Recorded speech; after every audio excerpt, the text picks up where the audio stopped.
है। कोयला शक्ति डैशबोर्ड हो, कोयला सेतु हो, आज कोयला का कोल एक्सचेंज हो, कोल गैसिफिकेशन हो,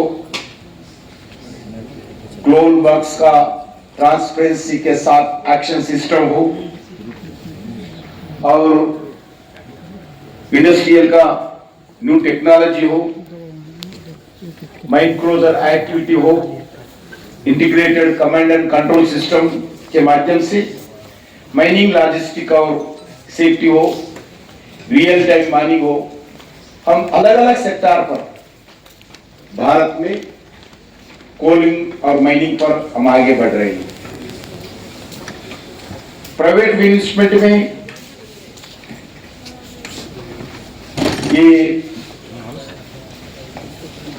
रिफॉर्म्स के बाद दूसरा रिफॉर्म, एक रिफॉर्म के बाद दूसरा रिफॉर्म आदरणीय प्रधानमंत्री जी बार बार बताते हैं। ये आने वाले 3 साल भारत रिफॉर्म के ओर आगे बढ़ना है। दूसरा रिफॉर्म्स का सीजन आने वाले 3 साल में कोई ऐसा मिनिस्ट्री नहीं है, ऐसा कोई सेक्टर नहीं है including coal and mining sector.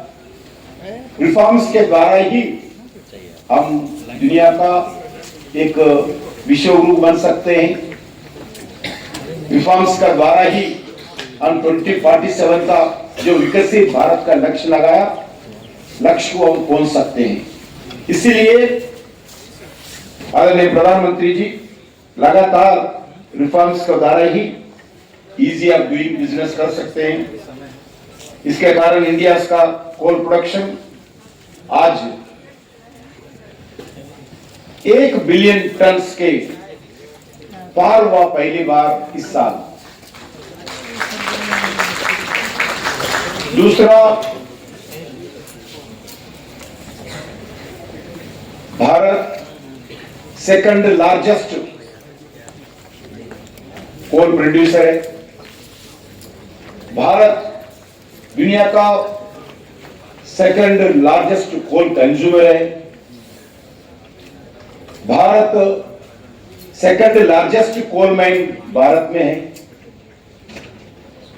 Bharat में दुनिया का नंबर 1 कोल प्रोड्यूसर कंपनी है, वो CAL है।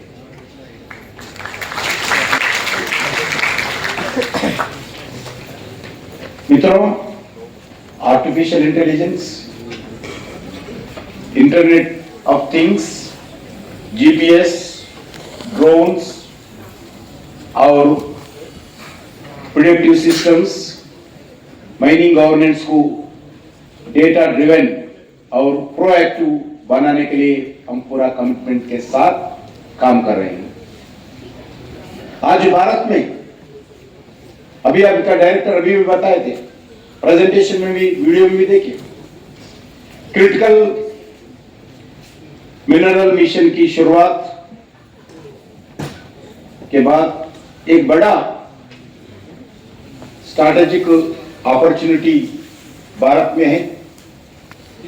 Electric mobility, renewable energy, defence और हाईटेक मैन्युफैक्चरिंग में सभी क्रिटिकल मिनरल्स का विकास और एक्वायरिंग पर हम पूरा होल ऑफ गवर्नमेंट का अप्रोच के साथ अलग अलग मिनिस्टर्स, अलग अलग मिनिस्ट्रीज काम कर रहे हैं। ये क्रिटिकल मिनरल मिशन हमें इंडिजिनस टेक्नोलॉजी को डेवलप करना है, साइंटिफिक लीडरशिप हासिल करना और ग्लोबल वैल्यू चेन में अपनी भूमिका मजबूत करना और देश में 7 सेंटर्स ऑफ एक्सेलेंस स्थापित किए गए और आज यहां एक नया सेंटर की शुरुआत होना गर्व का और जिम्मेदारी का विषय है।